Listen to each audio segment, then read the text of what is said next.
Hello, my friends, and welcome to another edition of Can You Spare 2 Minutes with God? Today, our journey takes us all the way to the New Testament. We're looking for the book of Romans, Romans chapter 12, verses 1 and 2. Paul says, I beseech you, therefore, brethren, by the mercies of God, that you present your bodies a living sacrifice, holy and acceptable unto God, which is your reasonable service. And be not conformed to this world, but be ye transformed by the renewing of your mind, that you may prove what is that good and acceptable and perfect will of God. Paul will talk about the body, and then he'll talk about the mind. He begins in verse number 1, I beseech you, therefore, brethren. I'm pleading with you, I'm begging you, brethren, that you present your bodies as a living sacrifice. We're going to present our bodies as a living sacrifice. How will we do this?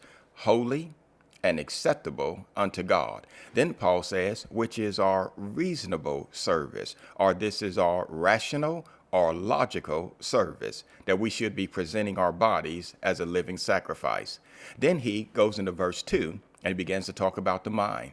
Paul says, and be not conformed to this world. Don't be conformed to this world, but be ye transformed by the renewing of your mind. Now, the word transform, if you get a chance to look it up in the Greek, it comes to us by way of the Greek word metamorpho, which is where we get our English word metamorphosis. In other words, Paul is saying a change has to take place. A metamorphosis has to take place. We're going to be transformed by the renewing of our mind. Now, the word renewing means to renovate or renovation. In other words, we're going to change some things. We're changing our mind, the renewing of our mind, so that we may be able to prove what is that good and acceptable and perfect will of God.